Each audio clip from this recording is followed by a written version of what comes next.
Hi, I'm Tom Ivers. I want to talk to you today a little bit about conditioning performance horses. And when we say conditioning performance horses, what we're talking about is equine athletes, athletes that have to be treated as though they were athletes. And that means you have to follow the rules of conditioning, follow the rules of sports medicine.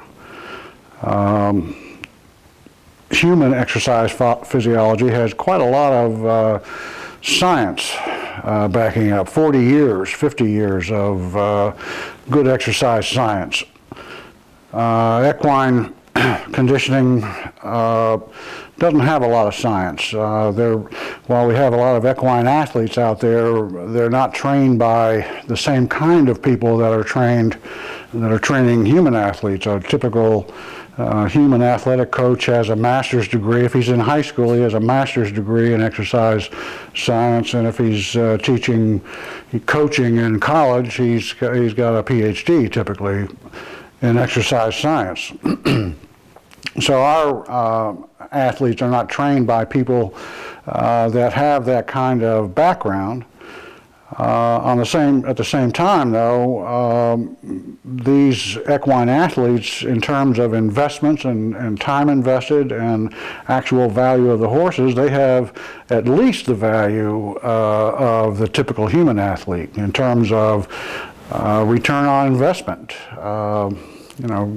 Pro football players, they'll make $4 or $5 million a year, some of them, and equine athletes can make that same kind of money. Thoroughbred racehorses, standardbred racehorses can make millions in a year and then have residual value in the stud barn thereafter. And even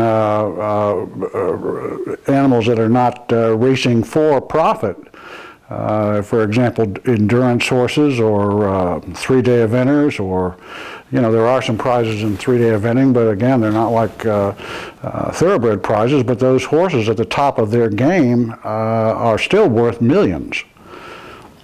So it's like if you bought $1 million computer or a $100,000 computer and you wanted to operate it at the top of its efficiency, then you'd bring in computer scientists, you'd bring in computer jockeys that know how to get around in that particular box and know how to make it do its very best. That's the same thing that we need to do in equine athletes. And so to the extent that I can, I'm going to give you some thoughts, some ideas about what exercise is all about. Doesn't matter whether you're training thoroughbreds, standardbreds, quarter horses, endurance horses, eventers. They're all athletes, and it's just the same basic science applies to them, one among the other, as it does to human athletes. It's all the same science. Basically, it's showing the horse a challenge, showing the body a challenge, and getting a response. And the response is a conditioning response. Typically, any athlete, if you show a hard piece of work today, then he's drawn down tomorrow, and then the next day he's recovering well.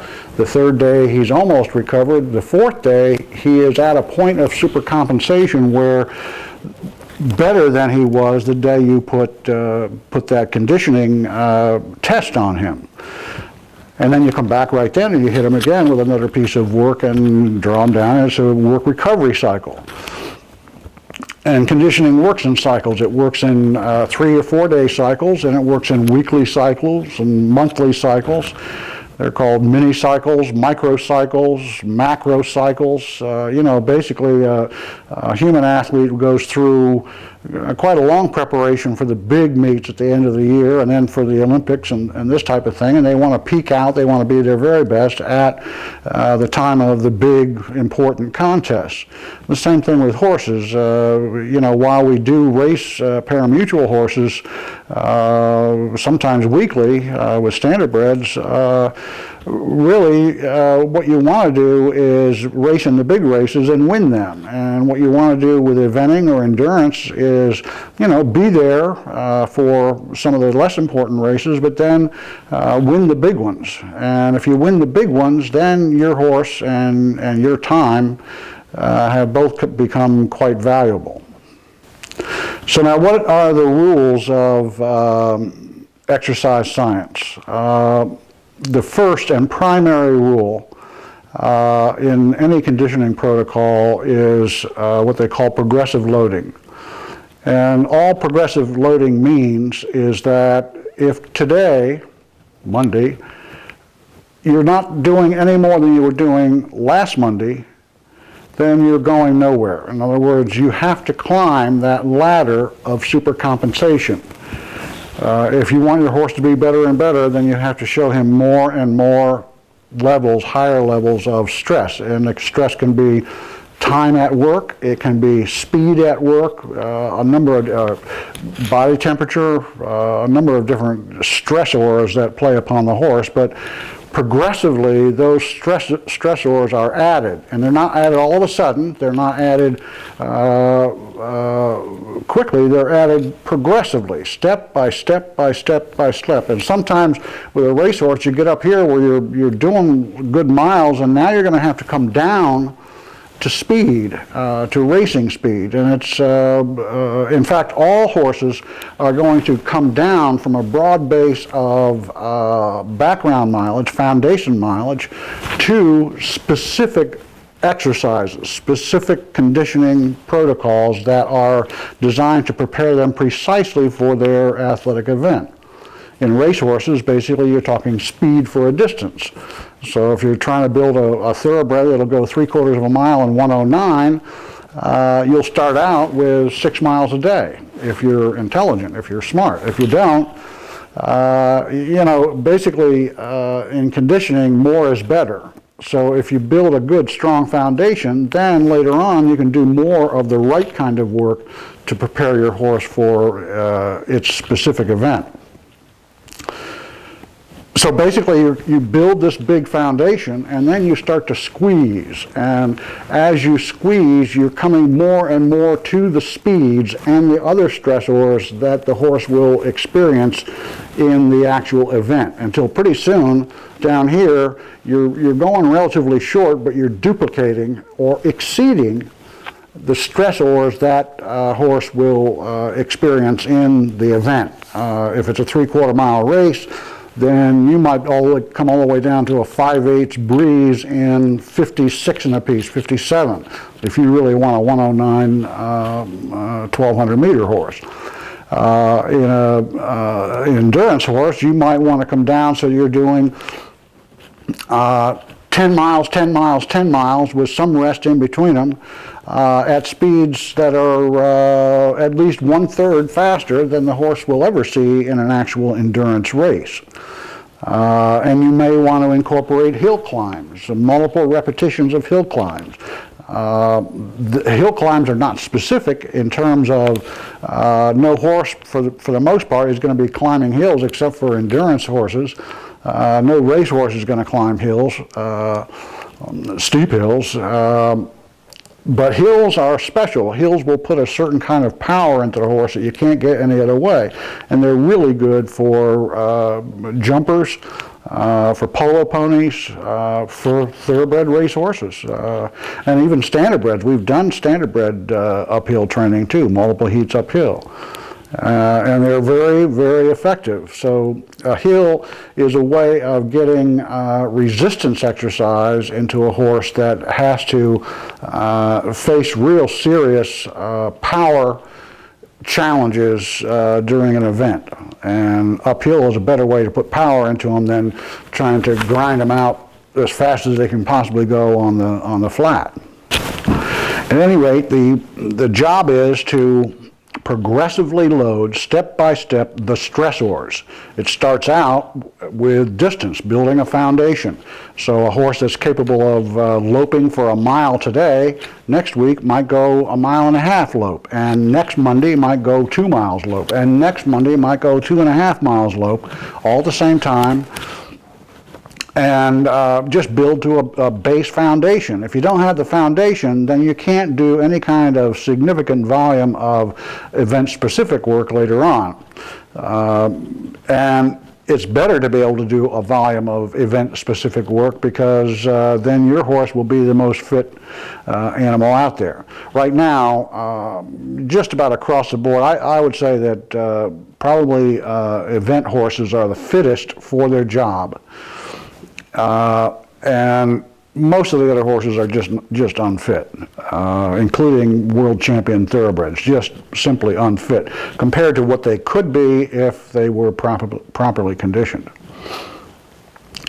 Okay, so that's the first job, is to progressively load the work. Don't leave a week behind. Always be improving the horse. And this means improving them all the way through years of performance. You know, we think of our thoroughbreds as being horses that are burnt out, dead, crippled by the time they're 3 or 4 years old. Well, really, they should be peaking out at 8 or 9 years. They're conditionable all the way up through more than 9 years. In other words, their body will change according to the stressors it encounters all the way up past the age of 9 years old. So our job is to continually, you know, never think that you've reached the bottom or that you've reached the maximum capability or strength or power or speed or whatever you're searching for in this animal, because it's not true. You never do it. You never reach the end. There's always more that you can do, assuming that you're keeping your horse sound. Well, we've talked about specificity, and that's the second law of conditioning. In the end, in the final process, you want to be doing work that is specific to the task that the horse will face in competition. I'll give you an example.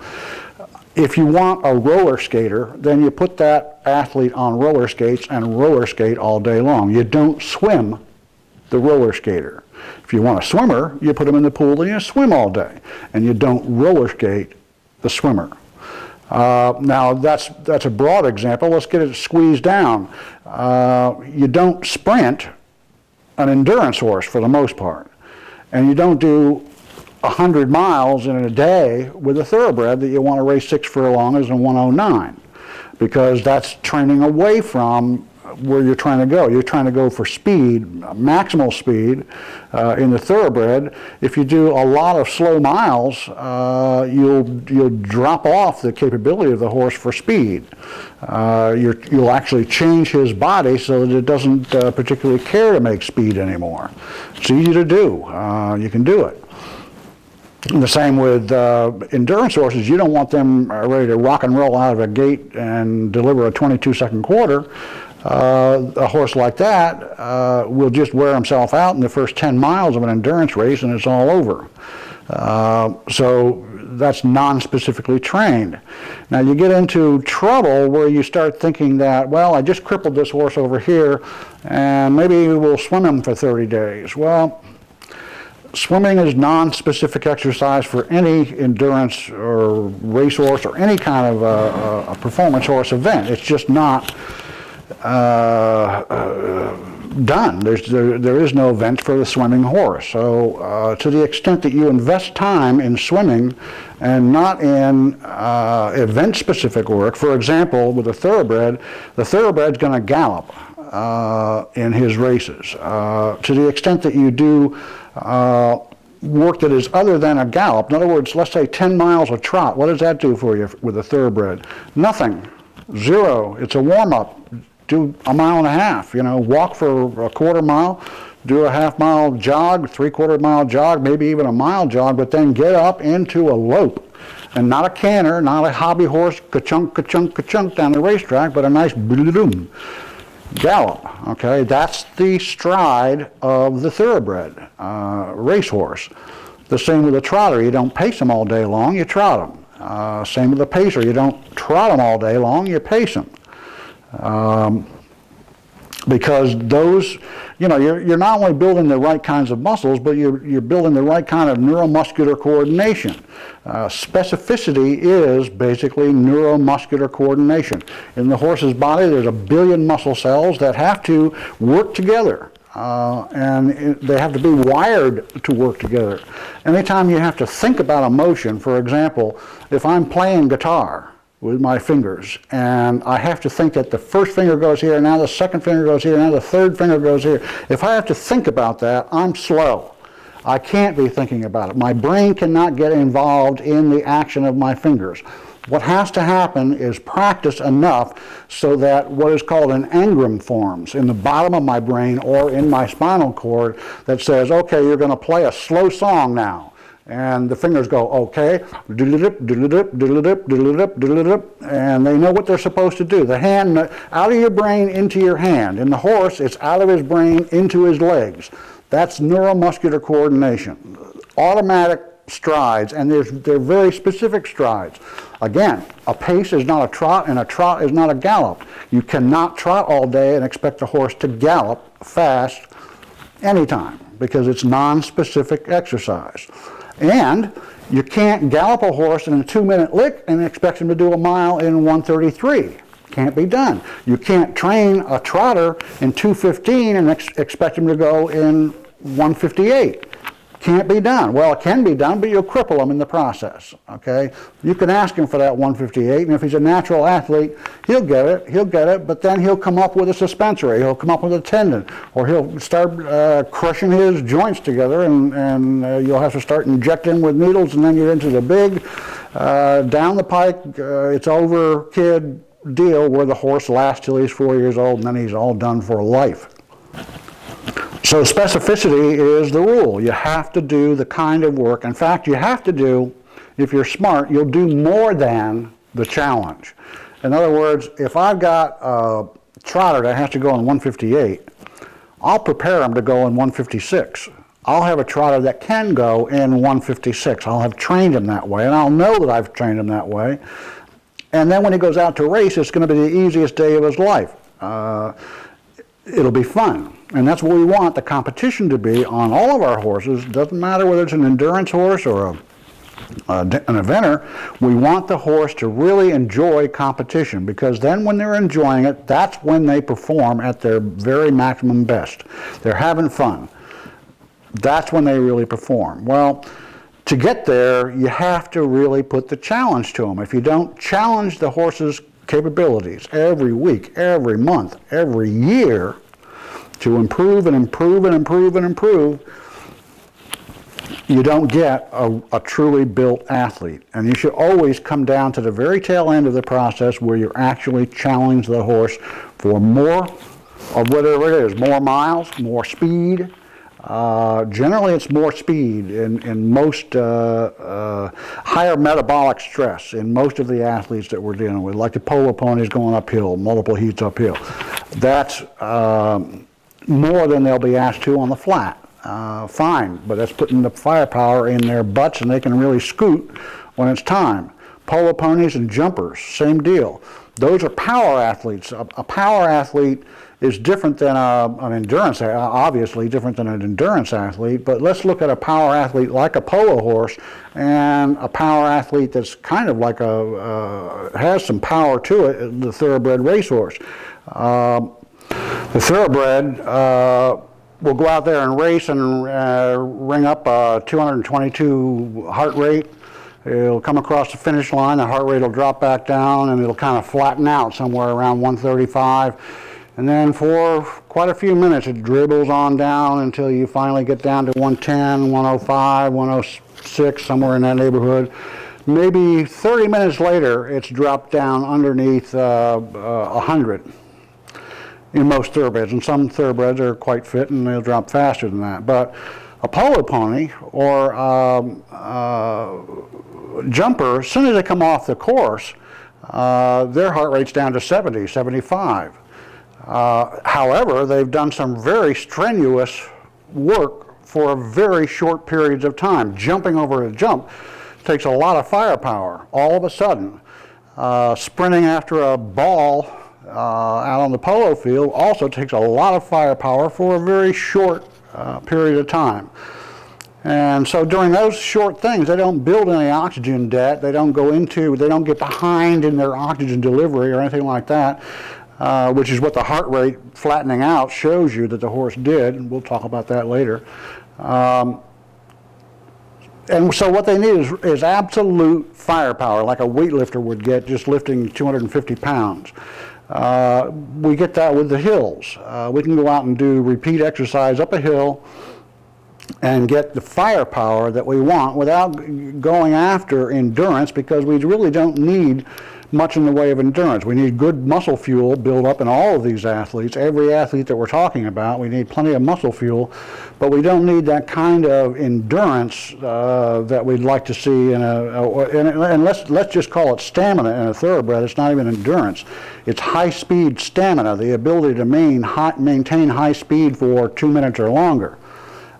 In the polo pony and the jumper, you're talking about the ability to fire for a second, or 2 seconds, or 3 seconds max. So it's a whole different ball game, and those are power athletes. Those guys that do the short stuff. Stadium jumping is a power sport, not an endurance sport.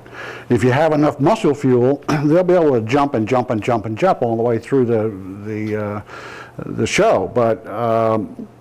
You'll never run out of oxygen on these horses. You'll never need a cardiovascular preparation that is as depthy as you would need with a thoroughbred or a standardbred. So specificity of exercise, that's the second law. Okay, I guess you've probably been wondering what all this stuff going on behind the talking head is about. Basically, these things are Ivers travels. They're pieces of videos that you're going to see later on, sometimes in the specific sport-specific areas, sometimes in this basic tape.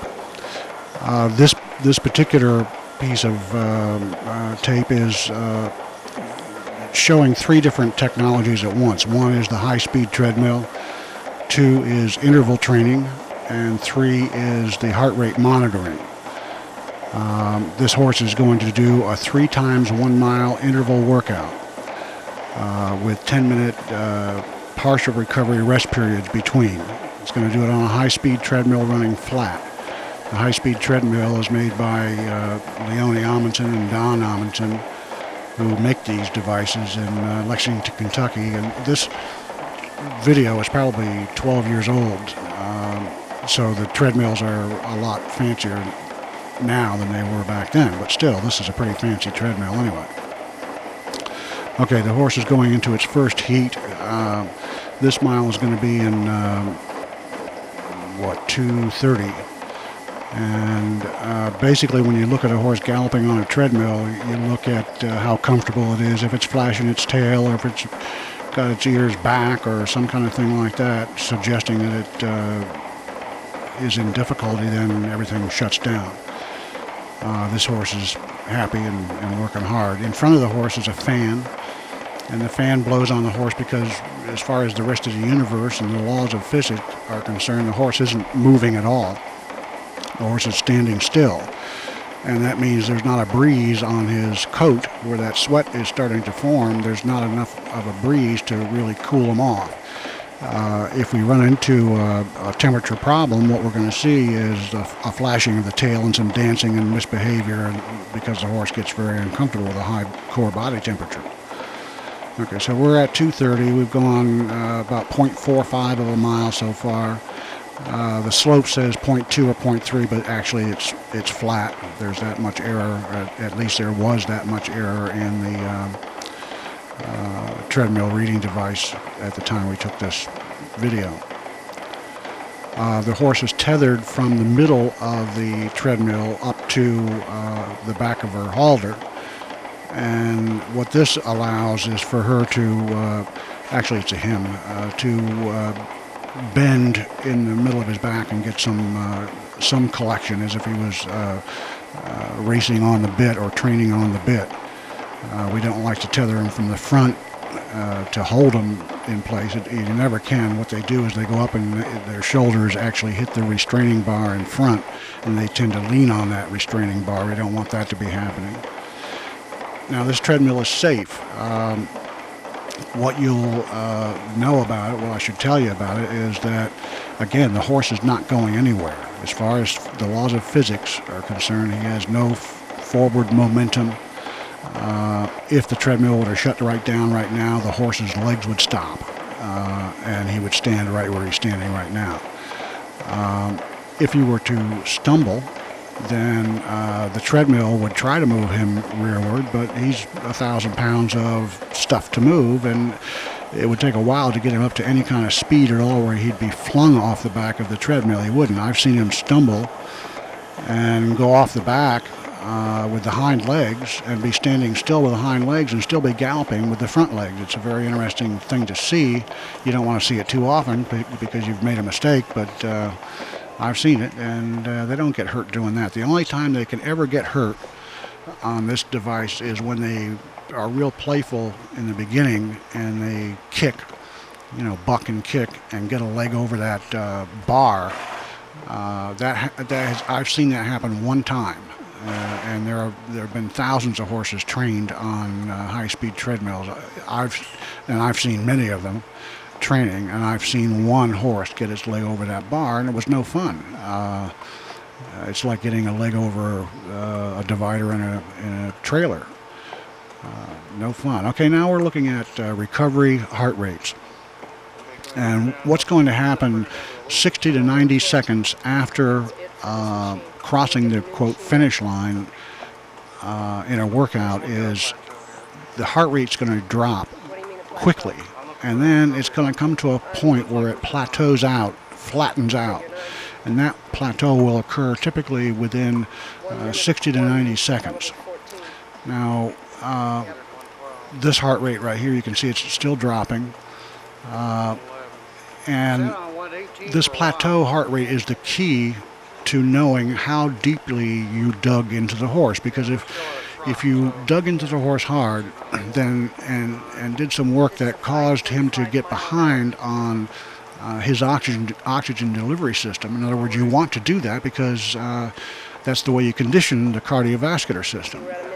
But if he does fall behind, then his recovery heart rate, this recovery heart rate that it occurs at 60 to 90 seconds after the finish line is going to be elevated. And in fact, now this horse's heart has recovered down to a 107. That's 90 seconds right there. That's below 110, and 110 is kind of our threshold to say, yeah, we're getting something done, or now we really didn't even touch him with that work. So this horse, it's just the first heat. What he's accomplished in this first heat is to get warmed up, get good circulation. He's contracted his spleen so that twice as many red blood cells are out there working. So we've done a good job with this first heat, but we didn't get into him. We didn't get into the oxygen delivery challenge that we want to with these types of works. We got some concussive structural conditioning done with that first heat, but not the kind of cardiovascular or metabolic challenge that we're looking for. So we're going to do 2 more heats, or we'll do 1 more and see what that recovery heart rate is, and if it's not bad, then we'll go ahead and do the 3rd. That's how you govern interval training. You shut down when the heart rate hits 135 or more, the recovery heart rate, you just shut it down. Okay, let's listen to this horse gallop for a minute.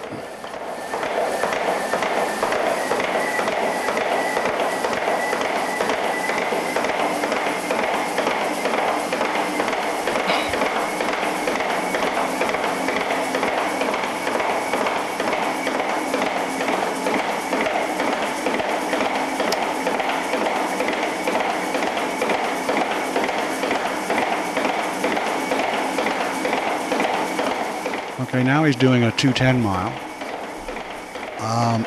You can hear that those feet make a lot of racket. It sounds like a horse galloping on concrete, and it's not. That whole treadmill platform has got shock absorbers under it. The shock is relatively low on the horse compared to a racetrack. This is easier than a racetrack at the same rate of speed, easier in terms of safety. Also easier in terms of heart rate. A horse that works at a given speed on this treadmill will be working 20 seconds faster than the same heart rate level work on the racetrack. In other words, this is 20 seconds easier per mile than the racetrack is. Let's listen to these heart rates. 220, gone 0.6 of a mile.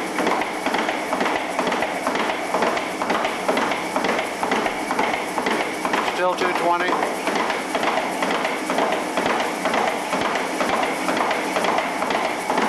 221. 220. Okay, notice that while we're up above 200, well over 200, the heart rate that this horse is displaying is not climbing rapidly. It's kind of sitting there at 220. That means that the horse is accommodating this work to a large extent. In other words, his heart rate would continue to rise rapidly until it flattened out at its maximum, and it's not at its maximum yet. So we're getting into him, but we're not getting into him maximally. Now he'll come down, and I'm not showing you the recovery walk jog on these horses because it would just take up a lot of useless time. But you can see that he is building up a sweat. One of the things that we also worried about, as well as the ability to cool down with a fan in front of the horse, is the heat of the feet. There is friction caused by the contact of the hoof with that rubber tread. And so what we do is, in the newer treadmills, we have a misting system in front that has the horse kind of galloping through a cloud, and the foot temperature doesn't climb higher than 100 degrees Fahrenheit. Okay, let's watch the recovery happen here.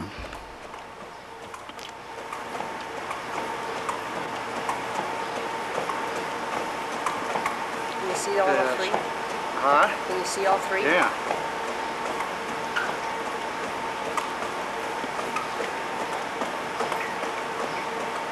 Good girl. That's Leone holding the stopwatch.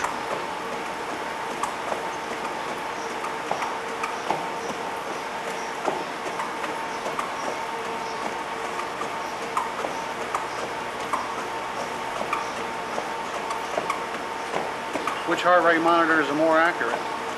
This one right now, this one is some, I don't Erratic? know why, Yeah. yeah. We're sitting at 118 again. She's flattening out kind of at 118 twice in a row. Now she's dropping to 115. And we just passed 60 seconds. 113. She's still dropping.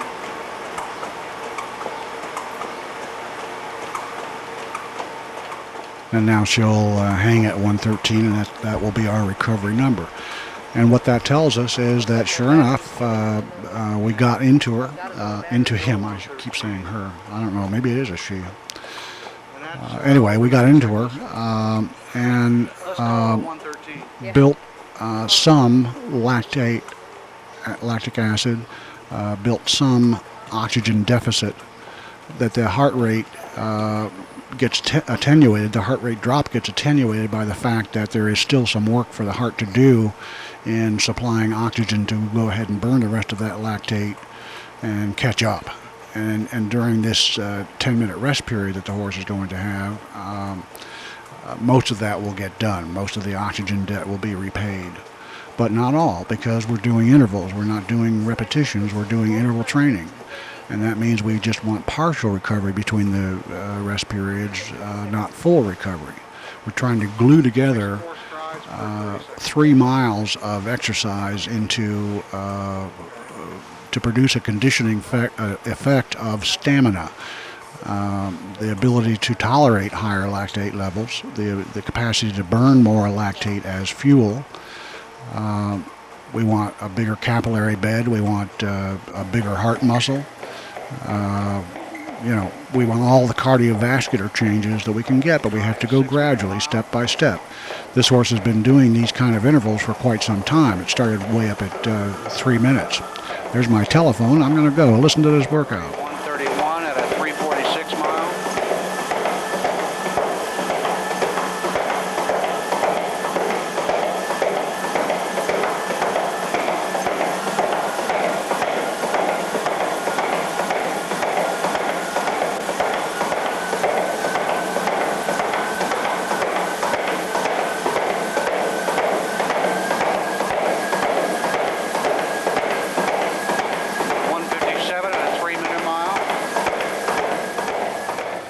That was from Australia. These Australians, they just don't know. It's right now. It's 4:30 in the morning on a Tuesday. Well, it's a Wednesday now.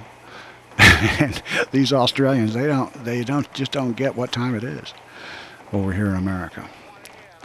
And I usually do these tapes way late at night so I don't get interrupted, but once in a while I do. Okay, now we're rocking and rolling. We're down right at 2 minutes.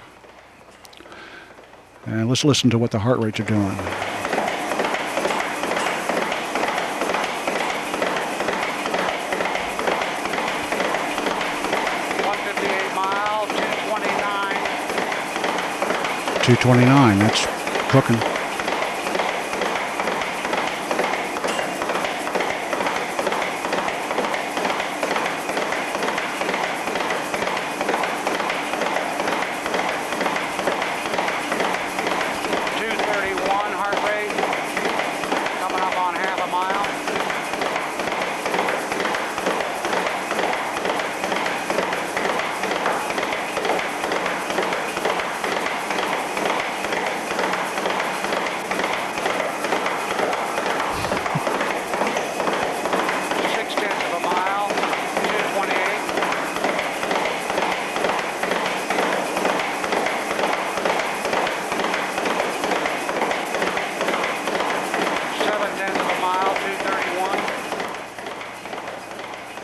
Okay, 231. That's and 233s is what we're going to see as the top heart rate in this exercise.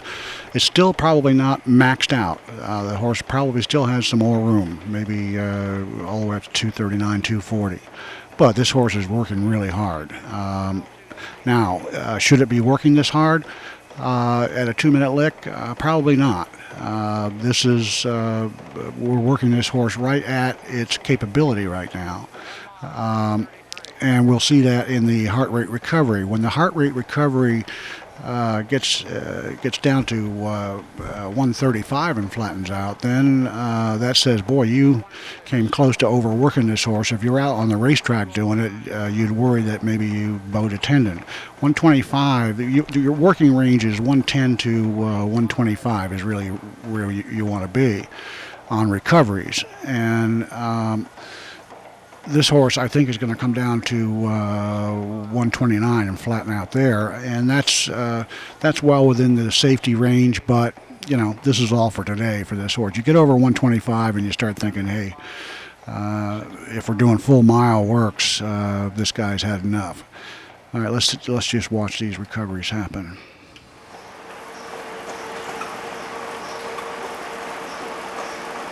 .148.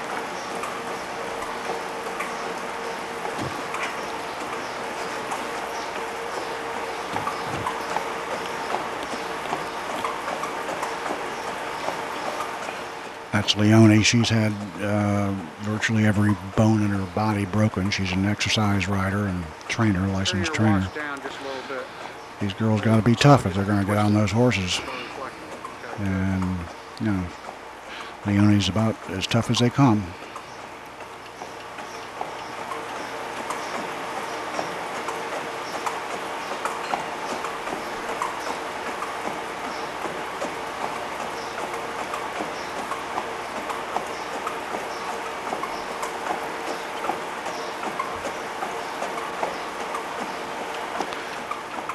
Okay, that's where this horse's heart rate is going to settle at 129. And what that says is, yeah, we got some work done.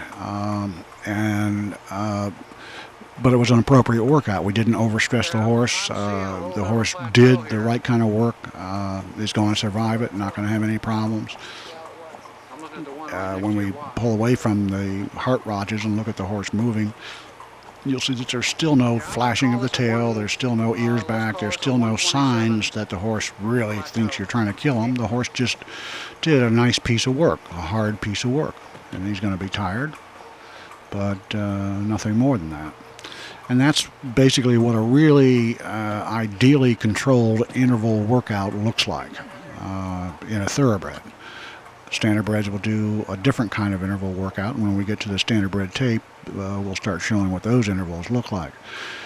Meanwhile, we're going to go back to the talking head and listen real hard to him. Try not to get too distracted by the videos going on behind him, because we'll be seeing those videos again when we're describing certain specific things that I want you to fully understand what they're all about. We'll be back. And now the horse is warming down, flushing out the lactic acid.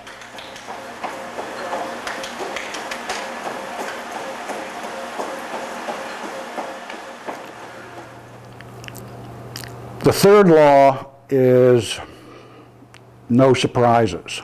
And what no surprises means is that even though we are trying to upgrade the level of stressors that the horse is facing week to week, week by week, we never wanted, the horse can do today, Monday, he can do just a little bit more than he did last Monday. He should do just a little bit more than he did last Monday. He shouldn't do suddenly a whole lot more than he did last Monday. You'll kill him, you'll cripple him. Horses, this is good for humans as well, but for horses it's kind of a special situation. Horses can't take the levels of fatigue that the human athlete can. They can't take big changes in speed like a human can. And that's because they're up on stilts. They're running on their middle finger. If they run into fatigue, everything goes wrong with the biomechanics of the horse, and there are 100 ways the horse can get hurt, which we'll talk about later on. But no surprises. You don't want to come on with a work that's faster and longer than the horse has ever done with a button pushed, because you'll cripple the horse. And now, think about it, that's precisely the way thoroughbreds race the Kentucky Derby, the Preakness, and the Belmont, and every other race that's longer than, that's at a mile or longer. They've never seen the race before. They've never seen the distance before. Oh, can this horse get around 2 turns? Well, why the hell don't you know whether the horse can get around 2 turns? I mean, you're in charge of $1 million animal here. Are you kidding? You don't know if he can get around 2 turns? Why not? And why hasn't he been trained to go around 2 turns? Why hasn't he been trained for 1.25 miles? He has never seen 1.25 miles. He's not prepared. You're just crossing your fingers that he'll live through this test. At the max of his demand, you're going to ask him for a distance he's never seen in his life. Now, I tell you, endurance people that train thoroughbreds don't think that a horse is capable of doing more than 1.5 miles a day of gallop. Some of them will stretch it out to 2 and get criticized by their peers. But that's interesting, isn't it, that thoroughbreds, these $1 million horses, can't go more than 2 miles a day. Of course, some of you have thoroughbreds that are going 100 miles, but thoroughbred people don't know that can happen. But now, see, you guys also are making a mistake in terms of the no surprises game, and that is when you go racing 100 miles and your horse is prepared for a 50, And then he did successfully complete a 50 last week or last month, so now you're ready for 100 or 75 in your mind. Hey, that's the same as a thoroughbred guy racing 3/4 of a mile and out of the blue pulling a mile race off the race program and dropping his horse into that. Same problem. You have to train specifically for the distance you're going to compete at. You just don't climb the ladder and see how far you can push this horse before he falls over. That's the big mistake. And you endurance people make it just the same as the racehorse people do. So you don't get any prizes there. So that's the second or the third rule: no surprises. When a thoroughbred comes off or a quarter horse comes off the farm. Maybe he's doing 2 miles under saddle a day. Well, quarter horse isn't. Quarter horse maybe gets a mile in a day, the days he goes out to work. But a thoroughbred probably at the farm is getting a couple miles of lope daily. Then he comes into the racetrack, and they get used to him for a couple weeks, waste a little bit of time, and then they'll probably cut him back on his mileage, so he's doing about 1.5 miles. And then they'll throw a 1/4 mile at him. And that'll be probably under 30 seconds for a quarter. Then they'll throw another 1/4 mile at him, and maybe he'll get down to 26 or something like that, maybe 25. Then they'll throw some 3/8, one after the other, about 5 days in between these. And at some point, what happens is the shins buck. And the reason the shins buck, or of course, at the same time that the shins are bucking, the splints are getting loose, the ankles, the joints, and the knee joints are getting sour with abrasion that they're not used to, concussion they're not used to. Whatever the shins are doing, the entire skeleton is doing, trying to adjust to this sudden new impact of speed. From 3-minute lick galloping down to 1/4 mile bursts.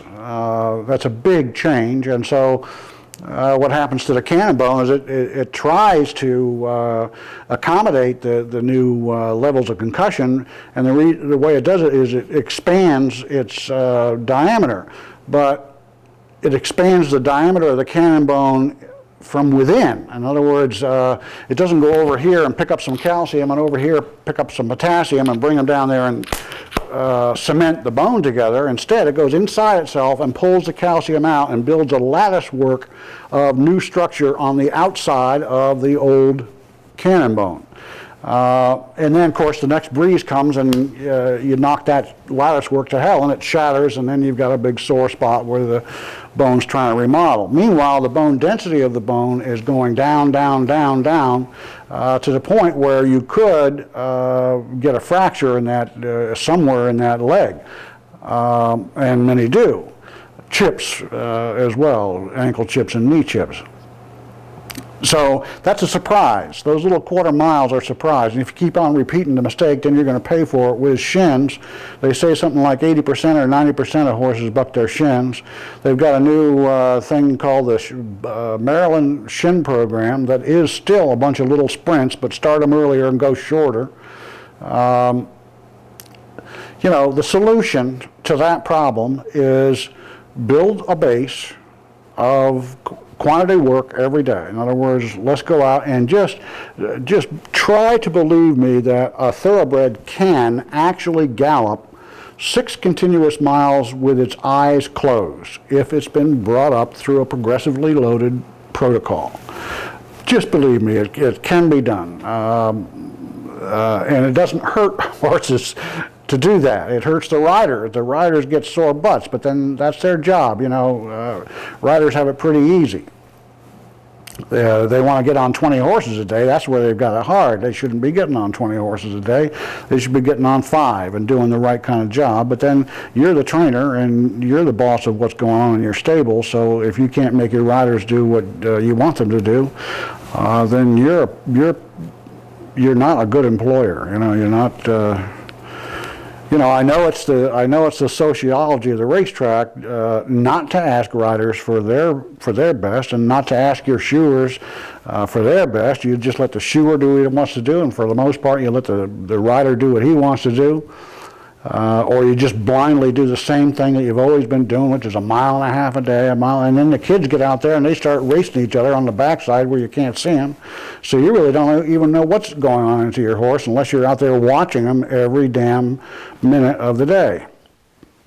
And still, you know, if you're watching, let's say I give you an extra 6 months to do something. Let's say I'm an owner and I've got the best horse in the world right here. I'm going to give you an extra 6 months to build this horse into an athlete that won't break down and will beat everybody in the world. What would you do? Extra 6 months. What would you do with that extra 6 months? You don't know. And that's why I'm here. I'm going to try to teach you what you can do.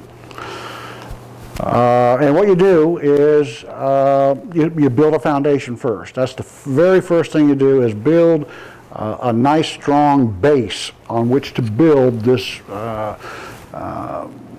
brick shithouse. You want a strong base, because that allows you to do strong race-specific exercise later on.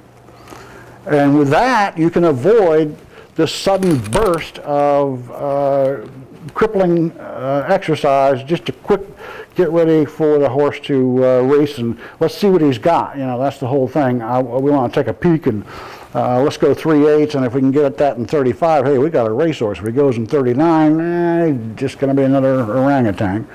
You know, hey, that's not the way to train an athlete. That's the way to play a guessing game and fly blind all the way through the rest of the horse's career. So instead, you build a base, and then you come down to speed as if you're peeling an onion. You start out with long and slow stuff, like miles, sometimes interval training is like 3 times 1 mile with 10-minute rest periods between. You bring that down, and let's say you're doing 3 minutes, 250, 240. Later on, you're doing 240, 230, 220. Later on, you're doing 220, 210, 2 minutes. Later on, you're doing 210, 2 minutes, 150. That's bringing the speed down very gradually, and then when you get down to somewhere around 150, you shift to 3/4, 1,200 meters, and you start doing those, and you take those down past 118, 116, somewhere around there. Then you move to 5/8, and you come down and you bring those down below a minute, and 59, 58, 57. Now, if you get to 57, you've got a racehorse for sure. Not only that, but you've come down there slowly, so you don't have shins to worry about, you don't have soft bones to worry about, you don't have any of these problems that everybody else has to worry about, because you've built this horse gradually from a nice, solid foundation. And if you've got a 57, you've got a racehorse, you know that, and the racehorse has been trained at 1 mile, at 3/4, and if you've done multiple miles and multiple 3/4, you've got a horse that can go out to 1.25 miles, maybe even 1.5 miles, with no modification of the exercise program. You just start hitting them with a race. And depending on, then you can start shaping your progress into a race, your last few workouts into a race, to set up for 1.25 miles, mile and a half. You can set up for all of those, because you've got the foundation within the horse, the cardiovascular system, the structural systems, all built so that you can basically manipulate this athlete to do whatever the race demands. If it's 1 mile, hey, rock and roll, let's go. We can do 1 mile, and we can set it up for 1 mile in 2 weeks' time. If it's 1.5 miles, hey, we can do that, because we've got the fitness, we've got the cardiovascular fitness. All we've got to do is show him what he's going to need to be doing, and we can certainly do that. So that's what I mean by no surprises. Hey, it's a step-by-step, slice-by-slice trip down to racing speeds. And the same for endurance. You know, you can start out and you can just be trotting for a long distance, or loping for a relatively short distance, but gradually you pick up the distance, and then you pick up the speed at which you're traveling, or the heart rates at which you're traveling. I don't like to guide workouts by way of heart rates, but in the endurance horse, you can see pretty much how hard you're testing the horse with the heart rate monitor, and we'll talk about that later. So that's the idea of no surprises. Don't do anything today that the horse wasn't almost doing last Monday. figuring out how to train a horse to go a given distance at a given speed is the biggest problem all of us have. We need to design workout progressions that lead to winning times at given distances. Now I'm going to show you how it's done. First, on this chart you're looking at, over to the left here, this column is time per furlong. 10 seconds, 10.5, 11, 11.5, 12, 12.5, 13.0. Calling that furlong time. Across the bottom, we're looking at distances in both miles and meters. Quarter mile is 400 meters. Half mile is 800 meters. 3/4 is 1,200 meters. A mile is 1,600 meters. Mile and a quarter is 2,000 meters. Mile and a half is 2,400 meters, roughly. Now, we know, for example, that a horse like Secretariat had 10-second furlong speed. He may have been faster than that. He may have had speed ability beyond 10 seconds per furlong, but we have seen in at least one race he delivered a furlong in 10 seconds. So we'll settle for the knowledge that he is certainly capable of 10 seconds per furlong, talking about one furlong. But no horse can maintain, no human can maintain maximal speed or near maximal speed for very long. Maximal speed, a few strides, that's it. Near maximal, in a horse, maybe a quarter mile. Quarter horses slow down at the end of their races, so maximal speed really can't be maintained for a quarter of a mile. So when Secretariat delivers a 10, he's not going to be able to deliver 10, 10, 10, 10, 10, 10, 10, 10. He's going to have to slow down. And in fact, what Secretariat did, racing in the Belmont, is this blue line here. Secretariat basically did 12, 12, 12, 12, 12, 12, 12, 12, all the way out to a mile and a half, and delivered the mile and a half in 2:24. A 2:24 mile and a half horse is a pretty damn good horse. So let's say that that's our goal. We want a 2:24 horse, but let's say that we don't have Secretariat. Let's say that we have a horse that can only deliver 10.5 seconds per furlong at maximal speed. We just don't have that Secretariat type of speed. Now, we have to take this end of the line, though, down so that that same horse can maintain 12s all the way through. Now, we did this with Stenera. Stenera was a horse that never was trained faster than 12 seconds per furlong and never delivered a furlong faster than that. And she did the mile and a half at when the Japan Cup was a mile and a half. She delivered that in 2:26. So she's not as good as Secretariat, but pretty damn good, and won the Japan Cup in 2:26. So you can start with a horse that's clear up here and still have a relatively shallow performance curve. In other words, this is a performance curve that we're looking to improve. We want to move this end down so that we can match, we'll take it down, so that we can match Secretariat's mile and a half speed. And that's a shallower performance curve than your typical racehorse who, let's bring this back down to 10.5 seconds per furlong. You know, your typical racehorse looks more like this, has a steeper performance curve.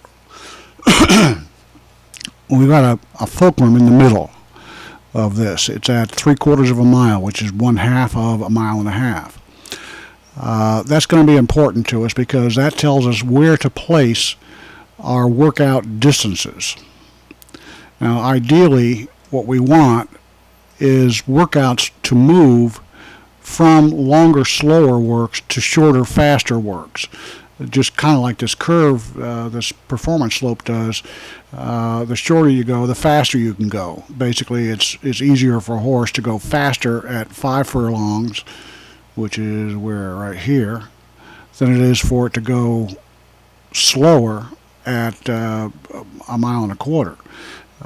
Or it's about as easy if you follow this curve. If this is his curve, then this is about as easy, but it's clear up at 12.5 seconds per furlong, as opposed to at 5 furlongs being down around 11.5 seconds per furlong. So these are equally easy at those times, but you can see that there's the horse has to go slower at longer distances and has to train first at the longer distances and come down to the shorter distances if you're not going to get into trouble. And here's how you get into trouble.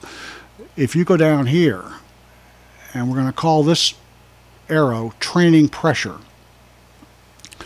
Now, a lot of American thoroughbreds are trained starting with little quarter-mile bursts. Then they might go to 3/8. Then they might go to a half. And then occasionally they go to 5/8 of a mile, and seldom do workouts longer than that. What these workouts do, these short, sprinty workouts, is they push the line down on this side of the fulcrum, on this side of the halfway point. So what you get with those horses is a steeper curve. First of all, you can lower this, but when you do that, you're also raising this end, because the horse cannot maintain this faster speed for long, because he's not been trained, not been conditioned to sustain speed. He's been conditioned to make speed. And this is the situation that most thoroughbreds today from America find themselves in, is they've got the firepower, but they cannot make it last. And that's because all of the training pressure is put precisely in the wrong place. Now let's move this training pressure up and go ridiculously long. Let's say that we're going to train a horse for 1.5 miles to run at 1.5 miles. What happens then? Well, we will bang against this end of the line and it'll go down. But if we put it clear out here, if we put this training pressure way out at the end, then we're going to lose some of this, and our speed will lose, and we'll get a flatter line. But as we lose the speed, our line may end up to be slower than our target distance is. We can do 226 like Tenera did, because Tenera did mostly slow long works, and that's where she was. She would do 15 miles of exercise a day, every day. So she was out on the long end, and that was better than nothing, but still not the appropriate way to train. She did intervals, and she did some big works that some of the heats in those works were shorter than 1 mile, but she never went faster than 12 seconds no matter what she did. So that was a training error, but still it turned out pretty good. Let's go back down, and let's say we've got our 10.5 horse here, and we've got to move him down. So we can bang on the long end, but we'll lose some of this speed if we do, and it'll be tougher. Now, we can also bang right in the middle, right at the fulcrum, and what happens then, it's really hard. We're pushing at 3/4 of a mile then for a 1.5 mile race. What happens then is that this line gets pushed all at once at the same slope down. Okay, and so we can get down to let's get it there. We can get down to 1.5 miles in 2:24. But look what we've got. We have to have a horse that can deliver 10.0s, and we know that outright speed is much more difficult to train than is stamina, staying power with speed, sustained speed. we're not going to be able to make a big difference on this. You know, once the horse has got down to this area, you're basically working on the inbred speed that the horse has by nature. You know, in the paddock, the little baby can run, you know, maybe in the 11s, and if you train and you push hard at this end, you might get down around 10.5, but you won't get down around 10 except for the pretty spectacular horse, the really good horse. So let's not bet that we can do this. Let's not bet that we can push in the middle and bang, bang, bang, bang at 3/4 and get this job done, this 1.5 miles in 2:24. Instead, the best place to push for 1.5 miles is somewhere starting at 1.25 miles works. If we push there, we're not losing our speed. Instead, this fulcrum will stay right in the middle, and there'll be a balance that doesn't push this end up. We're coming in shorter than 1.5 miles. We're doing it faster than we would dare do 1.5 miles at, because we're at a mile. We're doing 1/4 mile shorter. So, and then we can also do, if we want to, we can do multiple heats, 1.25 miles, 1.25 miles, 1.25 miles, with, let's say, 12, 14 minutes in between them. Do one slow, do one faster, do one even faster, and the fastest one will go at a rate that is faster than our target.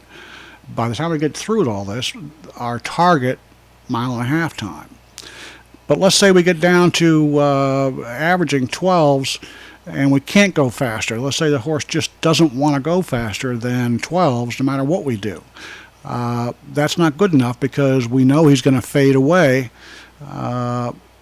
and get fatigued at the end of this race. We need the speed. We don't need a whole lot of speed, but we need more speed than that. And so what we do is, once we've got what we think we can get here, and once our horse shows that these workouts with heart rate recoveries and measuring this and that, looking at the legs with infrared thermography, we can see when the horse is starting to show signs of becoming exercise intolerant at that distance, at that speed. And then, or just the horse just can't do it anymore. You know, you do 2 or 3 workouts in a row, and that's what you get, is nothing but. Well, then you can move shorter, and we could move all the way in to 1 mile. And we can certainly do 1 mile faster than we can do 1.25 miles, and way faster than we can do 1.5 miles in a single workout. So here we can press, and we're more toward the speed. We're going to get more speed, more sustainable speed, but we're not past that fulcrum that says, whoop, we're getting only speed. Instead, we're getting sustained speed at 1 mile, and we might train this mile down to 1:36 mile. And that should give us something in the neighborhood of 2:24 out here, especially if we're doing multiple miles. If we're doing single miles, we might want to take that mile workout down to between 1:34 and 1:35 in a workout. Not in a race, but in a workout. If we get a 1:34, we know we've got a horse, because we've moved this way. We've moved from long and slow to shorter and fast. If we get a 1:34 mile here, we know we've got the 2:24 out here. In fact, if we get a 1:35 mile here, it's very likely that we've got the 2:24 out here, because we came this way. We didn't try to build the horse up from sprint and then try to glue on an extra 1/8 of a mile every workout or every race or every other race. You know, when the horses are racing in the Belmont, they, for the most part, haven't seen 1.5 miles. Big, stupid thing. The horses should have seen those distances before they ever get to a race that long. Don't have to go that fast in the distance, but should see the distance. And have to go reasonably fast at that distance. Then we can tighten the speed.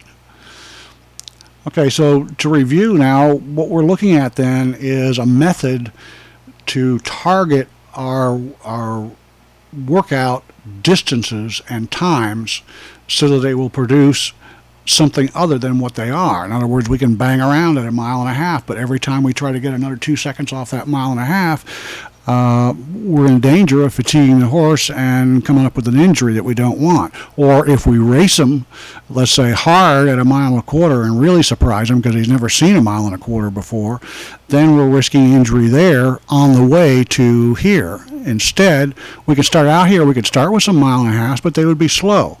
And then when we get down to a place where the horse is working strong, then we start going into race-specific work, and we'll try to do that somewhere right around here and go race-specific. In other words, the neuromuscular coordination that it takes to make that stride turn over fast enough to deliver 1.25 miles at a speed faster than a 12-second per furlong rate. Then later we can move on down and go at 1 mile and start throwing workouts that exceed 11.5 seconds per furlong. Still, our goal is this 224 way out here at 1.5 miles. Now let's just let's quit this and let's say, nah, we don't want 1.5 mile horse. There's not enough 1.5 mile races around. Let's just go for a miler. Okay, we'll bring our distance in here, and the fulcrum has to move down to a 1/2 mile because that's halfway. So let's move it down to a 1/2. We never will do anything shorter than a 1/2 workout with this horse. And let's say we're still dealing with our 10.5 horse. He can make 10.5. Straight 12s would deliver a 136 mile. Straight 11.5s would, let's see what that is. That's 23, 46, 92, 132. Hey, we'll take 11.5. So let's move this up to 11.5. Let's see if that's correct. We'll just take this and move it on down and see. There's 11.5. We're a little high. Let's move it down a little bit. Okay, there we are. That is a 132 mile at 1600. Let's move it out to 1600 just a little bit more. Let's grab it and grab the end of it and move it out to that mile. Okay, good. There we are. Now, if we put our pressure at 1 mile and hit a 138 mile, then a 137, then a 136, then a 135, then a 134. There's no way, because every time you bang them into a mile that is faster than he's ever delivered a mile, you're begging for fatigue. But this horse has 10.5 natural speed, probably can do 11s, a lot of 11s. Probably can run 6 furlongs, certainly in 112, maybe 111, even right now before we start training him. And let's say that, let's just put him up here. Let's say he's a 136 miler. That'll put him right here. Okay, that's where he is. He's a 136 miler now. But we want a 132 mile, which is down at this little green line here. And so we're going to have to push. I'll move the fulcrum up a little bit so we can get that closer to where it's supposed to be. Okay, there's the halfway point. In fact, it's not quite. Let's move it there. Yeah, that's about a 1/2. A little bit more. Okay, there we are, 1/2. We don't want to work down here. We don't want to show them 1/4 miles. We don't want to show them 3/8. If we show them 1/2 miles, we're pushing that whole line down, which is a lot of damn work. It's too tough to do. We don't want to push that whole line down, so we don't want to take this training pressure and put it here. That's a mistake. Shoot 1/2 miles with them, all you're going to get is a cripple. Instead, we'll go out here and we could start working at 7 furlongs, but 7 furlongs is a funny kind of a distance. The reason it's a funny kind of a distance is it's still a sprint, but it's longer than horses like to sustain a sprint. Horses like to sustain a sprint for about a little over a minute. You get up to a minute and 20, a minute and 23, something like that. You're into a fatigue area on most horses. That's a real tough distance. So let's just say that we really don't want to work 7 furlongs, but our horse would be real happy working 6 furlongs, starting, let's say, with 6 furlongs and 112. And then later 111 and a half, then later 111. When Bob Baffert went over and won the Dubai Cup with Captain Steve, I was there. I watched him, and one of the things he did was about 4 or 5 days prior to the race, he worked Captain Steve out in 6 furlongs in 110 and change. That's a pretty stiff workout, but what Bob was doing was this exact same thing. He was setting up the race with a shorter, faster breeze, and then allowing the horse, nailing this rate of speed right here so that it would go on out there. And actually, he did a 135 mile, so his mile was, let's say, right here. And he put his pressure at 110 4 days before. But what we want is a lot of pressure. We want pressure put on this horse all the way from here. We built the cardiovascular system. We did some miles, but the miles were not, they were 2-minute lick miles, things like that. Now we're moving on down to 3/4, and we want to put, if we want a 132 horse, we're going to have to go down to 11.5 second furlongs in our 3/4, which is cooking right along. Again, you're looking at 23:46, and 23 is 109. We may not want to do 109 in a workout. That's pretty damn quick. We have to have a really stout horse. Again, we're dealing with a horse that's got 10.5 as its fastest 8. If he could do 10s, then 109 might be comfortable, but we know that if he's going to go a mile 132, he's going to have to hit 109 or better in a race. So if we get down around 110, something like that with this guy, like Captain Steve was, and at a 135 mile, then what do we do next? Well, we move shorter and quicker. Again, now here we are at 5/8. Let's crack a minute. Let's crack 59. Let's crack 58. Let's crack 57. And this is the last few workouts. The last 2 or 3 workouts are going to be at 5/8. And we'll get our 5/8 time that is on the curve to the 1600 in 132, which is right here. So right here is our 5/8 time, and he's going to be averaging 11s. Okay, at 5 furlongs. What are 11s? 55, 56. That's where he's going to have to do the 11s. And if he can do 5/8 in, let's say, 56, we're pretty confident that he can carry that kind of speed, or not really carrying that speed. He's actually slowing down, but slowing down this much, not a whole bunch, slowing down and coming up with a mile in 132. Now that shows you, those numbers are scary as hell. You think 11s, that's 22, 44, 55. That's scary. But we're talking about a 132 mile. I've seen horses do 132 miles. Saw Hoedown's Day do it out in California. He had a horse on his shoulder all the way around, and he hit 22, 44, 108 and a piece, and 132. So, no, I think he did 107 on the way to that 132, and it actually ran further than that. The race was a mile and 16th or a mile and 1/8. So I've seen it done, but this is the kind of speed you have to have here. You have to be cracking 56. You can't be floating around at 57 and expect to deliver a mile in 132. It's just not in the cards. So if we're going to put our pressure, we're going to put it here. The very last pressure we put is right here.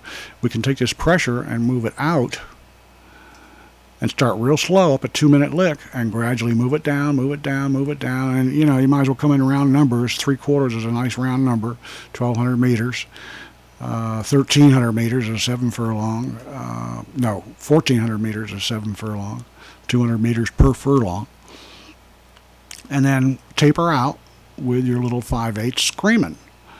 And a week before your race, this 5/8 should go in 50, let's say 56. That would do it.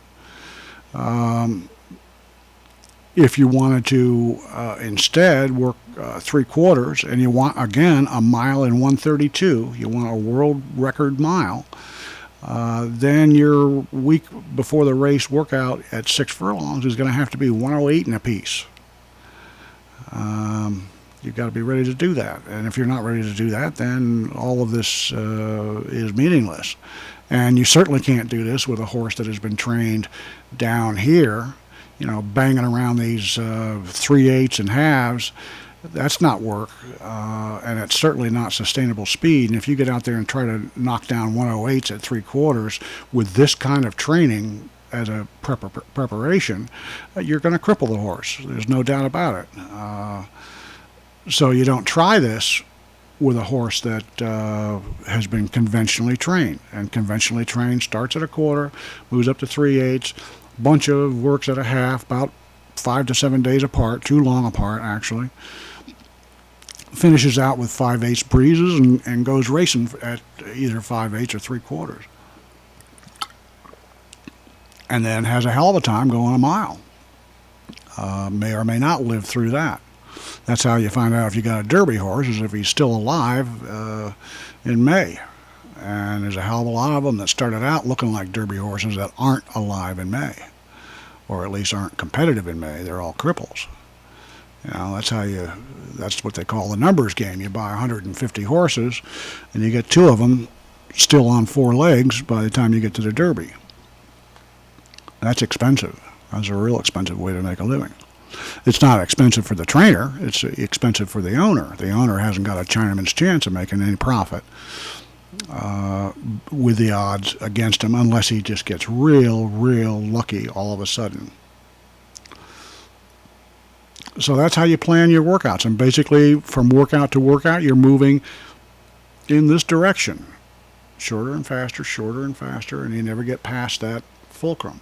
If you want to just go 3/4 and you want to set a world record at 3/4, then you back this line up. You say, okay, we're going to go 3/4 and we're going to average 11, and that puts us right about here, okay.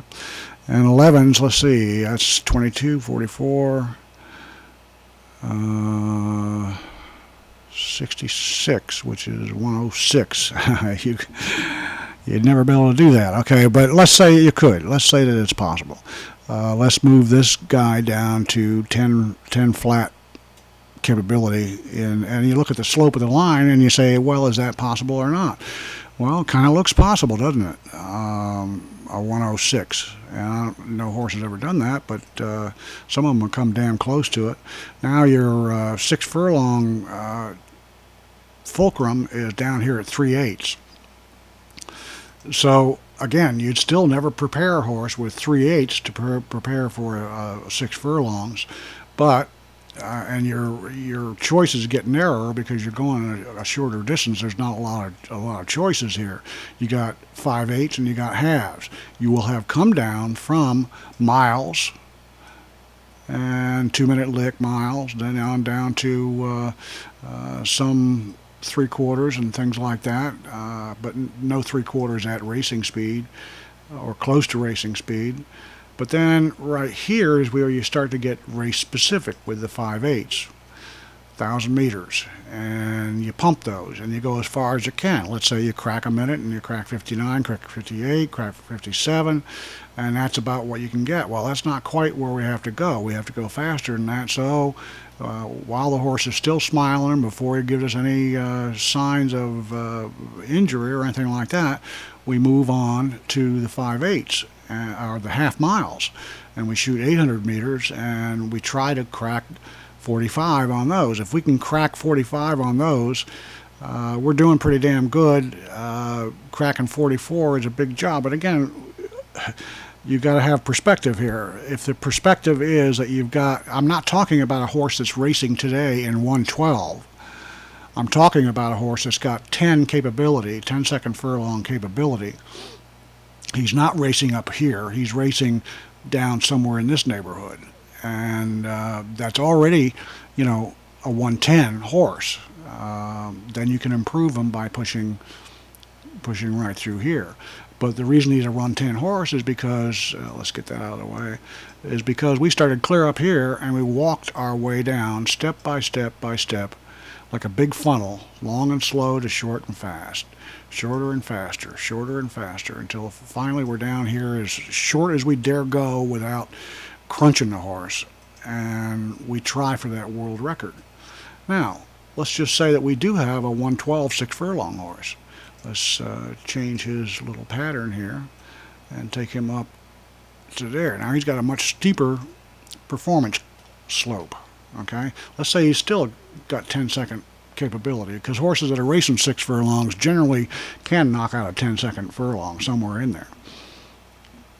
All right, so again, now we've got a slow horse that we want to make fast. We're not going to probably get to world record speed with this, because he's got a long way to go. He's racing in 112. To go down to 1.6, you're talking taking 6 seconds off the guy. He's not going to do that. That'll be pretty. And the reason he's not going to do that is he'll show you. You'll get down to 109 and you do another work and another work and another work, and he sits right there at 109, or his blood starts to go backwards. You start seeing muscle damage in the blood, or the infrared thermography sees a knee coming on, or ankle starting to wear, or his attitude starts to go. You know, there's a million things that'll tell you, boy, that's about as hard as we want to push. But meanwhile, until I got those signs, I'm going to start pushing at 5/8. And so if he's a 112 horse, he can do a minute 5/8 with his eyes closed. Let's try for a 59 or a 59 apiece, okay? So we bang at 59, 59, 59, 58 and a half, 58 and a half, 58. We might get down to 58. If I had a 112 horse, I would settle for a 58 or cracking it and coming to 57 point something. All right. Now, okay, let's say he plateaus, he bottoms out at 57 and 3. How do we get him down to a flat 57? We move on down here to the halves, and we start shooting 47s, 46s, and it'll bring this end down a little bit more, so that in the final analysis what we're going to end up with is a horse that can maintain, well, let's just say 11.5s for 3/4 of a mile. And 11.5s, we figured that out a little bit ago. I guess it's a 109. 23, 46, yeah, 109. Okay, so 11.5s is 109. We've moved his average speed for 6 furlongs down 1/2 of a second. And now we've got a $100,000 horse instead of a $10,000 horse. Maybe a 109 is more than a $100,000 horse. Maybe it's a $500,000 horse, you know. Depends on where you're racing, what he's eligible for, and this kind of thing. And of course, then we move our little, because we don't have as good a horse, we have to move our fulcrum up a little bit. And we've still got a pretty steep line. In other words, here's Secretariat's performance line for the Belmont 1.5 miles. So he was flat doing that, but we know that his capability brought him down to 10-second furlong. So even his line going from here, let's just take it there. Pick this line. Here's Secretariat, again, doing his 1.5 miles. That's the slope of his line. Now the slope for our 6 furlong horse is a little bit steeper. It's about like this. So here's Secretariat, and here's our horse. Right about in there, a little bit longer. Okay. So you see the idea. It's real simple. Never go below the fulcrum. Start long on the fulcrum, long on the line, but not at, well, you can come through the target racing distance, but not at racing speeds. Once you get past the racing distance, then you can go at or faster than racing speeds, and where you want to put all of your pressure on, for a 6 furlong horse, you want to put a lot of pressure on 1/8 shorter than that, 5/8, 1,000 meters. You could go down to halves. You don't want to spend a lot of time here. Closer you get to the fulcrum, the more your speed is going to do better, but your stay is going to go up because they can't maintain that speed. In other words, what you're doing here when you're training these distances, sustained speed is a matter of changing the fueling of the muscle cells and changing sometimes the muscle cell fiber type. The more pressure you put here and a little bit longer out to here, the more oxidative capacity you're building in those muscle cells. And that means that one of the things means that it'll slow the contraction speed of the muscle down. This will come up a little bit. Now you can move this down closer and closer to the fulcrum, and you'll still get sustained speed, but you'll be able to go faster. You've got more alacrity.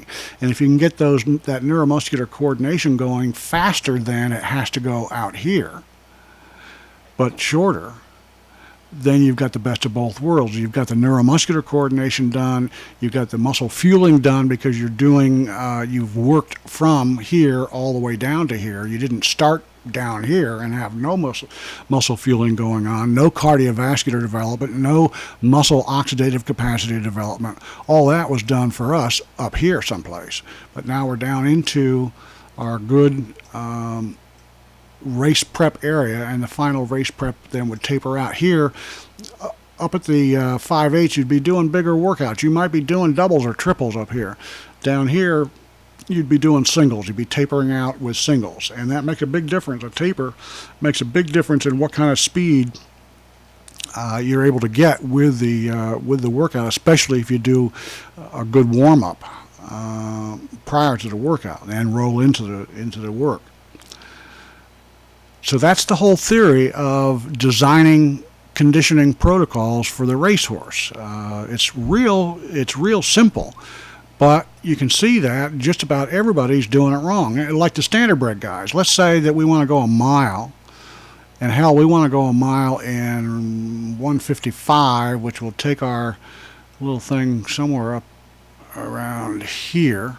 And let's say that the fastest 8 we can go is about 12. Okay.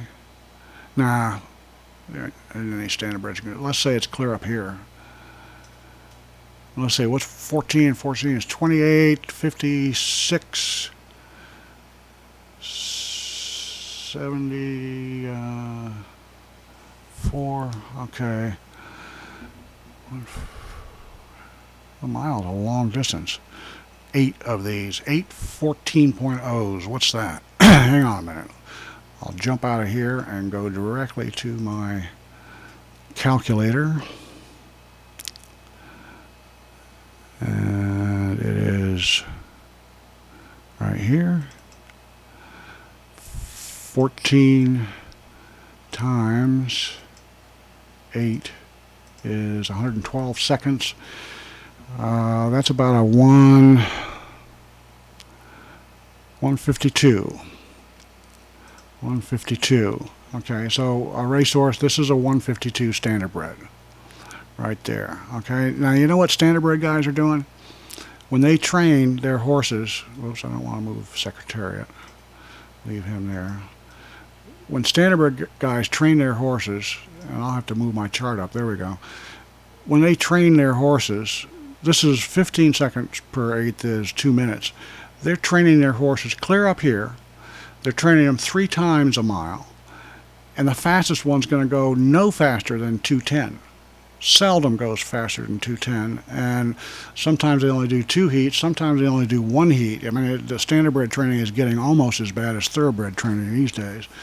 But you see how inappropriate, let's say, a 210 mile is in preparation to do a 152 mile. That's not preparation at all. It's trying to pull this end of the marker up to here. I mean, that's specificity of training. You get what you train for. If you're training in 210, this is the line you're going to get. You're going to get nothing. Okay, now let's move it back down to 14 where it belongs, and let's decide where we go. Now to see this, I'm going to have to move my thing down here a little bit, and we'll get down so we can see this recorded. Okay.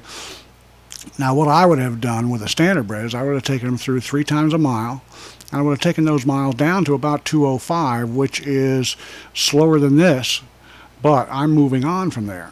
And I'll go down to 3/4, and I'll sit here and I'll bang those 3/4 out. I might take them all the way down to a 128 3/4. But maybe faster. Maybe if I've got a really good horse, maybe faster. Now, what this horse really has to see, and I'll be doing 4 of these. I'll be doing 4 times 3/4 with 7-minute rest period between. When I was doing 3 times a mile, it was 10 minutes, active rest between. I've got a video doing this that I can show you if you ever want to see it.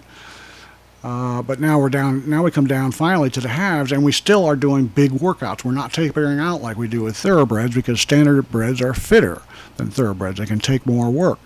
You know, standardbreds jog every day for 6 miles, 4 to 6. I mean, some of the guys, again, they're getting to train like thoroughbred guys, which is really dumb.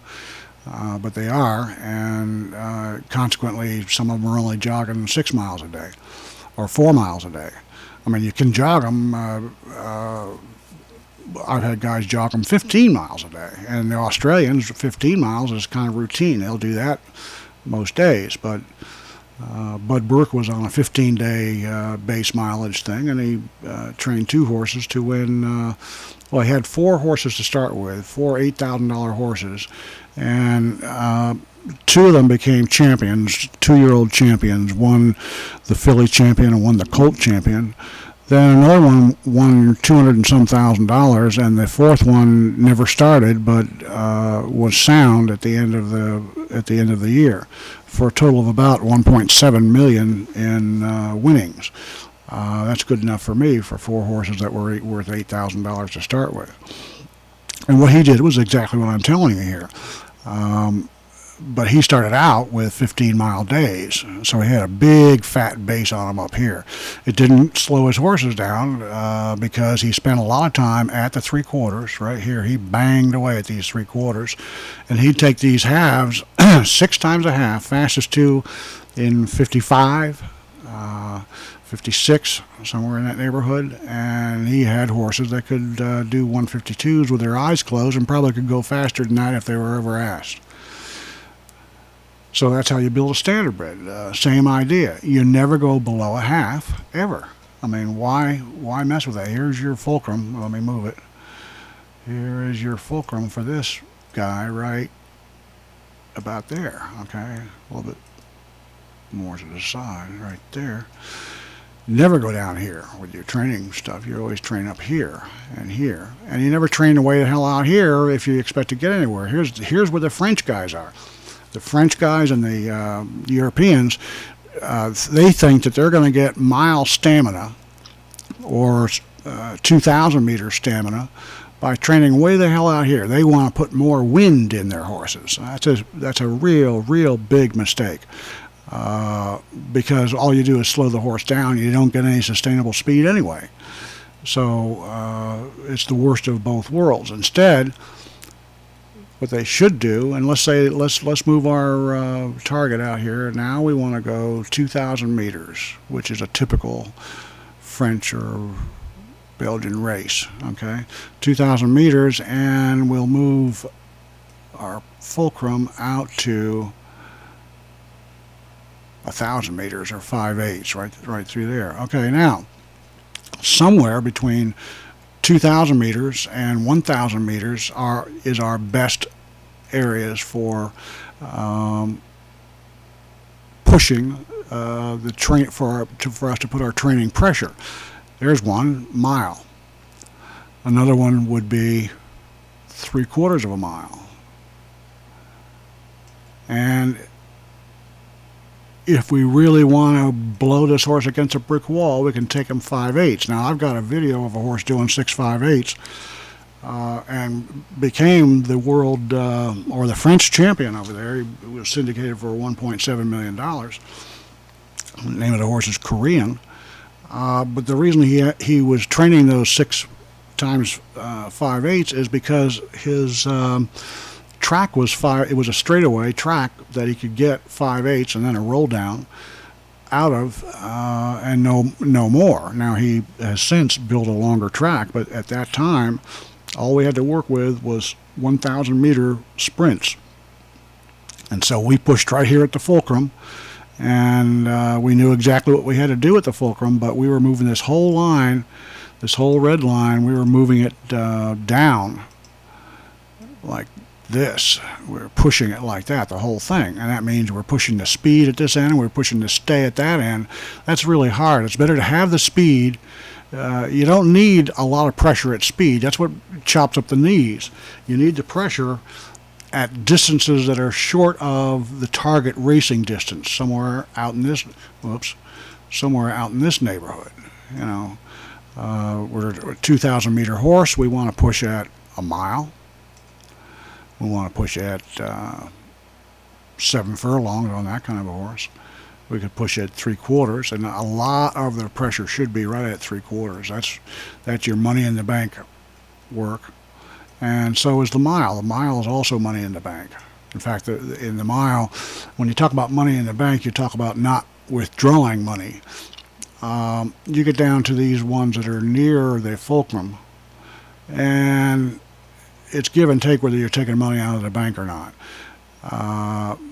You pay a price for going real fast, but if you're watching close and if you've got the monitoring tools that I like to have, then you can see precisely what that price was. You're looking at blood, you're looking at heart rate recoveries, you're looking at with infrared thermography, you're looking at body weight. Bob Baffert knows what his horses weigh every day. Smart boy. He's not as smart as us, but he's pretty damn smart. And he's a hell of a lot more successful than most of us are right now. But, you know, part of that is buying 200 horses a year for nothing less than $200,000. That's what you can do when you win the Kentucky Derby. You win the Kentucky Derby, and all of a sudden, everybody thinks you're a genius. And you may be just an IQ of 37, you know, and stumble into a horse that wins the Kentucky Derby, but then you attract a lot of owners, and they're willing to go out and buy better horses, and it's sort of like a big snowball. It gets bigger and bigger until pretty soon you've got way more horses than you can take a look at every day and keep in your mind. I can keep 20 horses in my mind, and that's about what, and I've had 40 in training at one time, and that was too damn many. I lost track of at least a third of them. So 20 is real comfortable for a smart guy. I'm reasonably smart. More than 20 starts to get stretchy. If you got 10, boy, and you're riding yourself, that's the perfect situation in thoroughbreds. Okay, I'm going to get off this chart. You understand it? It's just real simple. Train shorter than the target distance and hopefully faster than the target racing speed, and know what that target racing speed is going to be. If you don't know what the race is going to go into, then you haven't got a Chinaman's chance of getting the right speeds trained. So you got to know your stuff.